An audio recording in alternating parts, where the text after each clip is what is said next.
কি জুলাই সনদ সম্বন্ধে কিছু জানে? মানে তাদের কি এটাই রেসপন্সিবিলিটি ছিল, এটাই তাদের জব রেসপন্সিবিলিটি, তারা জীবন দিয়ে কবরে যাবে, বাপ মা ভিক্ষা করবে, আরেকজন চিরতরে অন্ধ হয়ে যাবে, পঙ্গু হয়ে যাবে, আর সবাই মিলে তারপরে যে যার মতো করে স্টেক নিয়ে বাড়ি ফিরবে? এটা এখন আমি যেটা বলবো, আমি জানি এইটা কোনো কালেই হয়তো পূরণ হবে না, এরপরও জান জুলাই এবং সততার প্রশ্ন থেকে আমি যেন আমার বিশ্বাসের কাছে, আমাদের বিশ্বাসের কাছে বলতে পারি যে যখন কেউ বলে নাই তখন ওই দাবি আমরা জানিয়ে গিয়েছিলাম। সুতরাং আবারও বলছি, বাস্তবায়নের প্রক্রিয়া কোনোভাবে একমাত্র রাজনৈতিক দলের হাতে ছেড়ে দেওয়া যাবে না। এর প্রমাণ আমরা দেখেছি 90 যে রাজনৈতিক সমঝোতা হয়েছে, 91 এসে সেই সমঝোতার কি হয়েছে? একমাত্র সংসদীয় গণতন্ত্র ছাড়া আর কোনোটাই তারা ব্যাক করে নাই। অনেকে বলে রাজনৈতিক দলগুলোর উপরে বিশ্বাস করেন, অবশ্যই বিশ্বাস তো আমরা করতেও বাধ্য, না কইরে যাবো কই? আপনারা তো মাইরে হইলেও বিশ্বাস করাবেন। তো কিন্তু ব্যাপার হইলো, বলেছে কেন, এটা একটু আগে বলছে যে এটা আইন না, প্রতিশ্রুতি। ভাই, যেই পোলা ঘরে বাপের পয়সা চুরি কইরা প্রতিদিন কিরাকাণ্ড করে, ওর 100 কিরার আর 100 প্রতিশ্রুতিরও কোনো দাম নাই।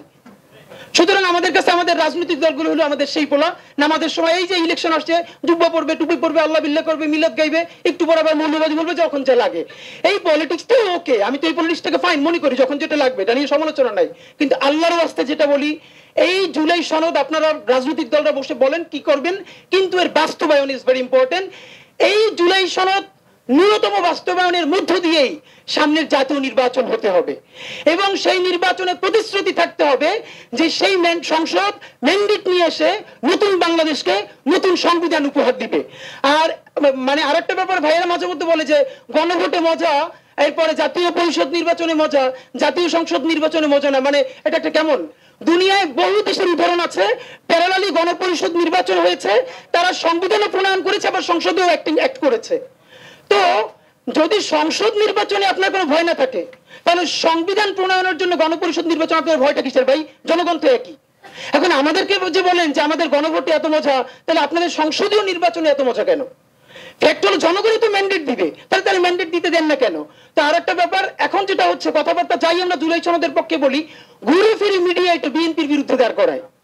এটা একটা নতুন জিনিস দাঁড়াইছে, বিএনপির বিরুদ্ধে দাঁড় করানো। আমি বিনীতভাবে বলি, বিএনপি কে কনফিডেন্স নিতেই হবে।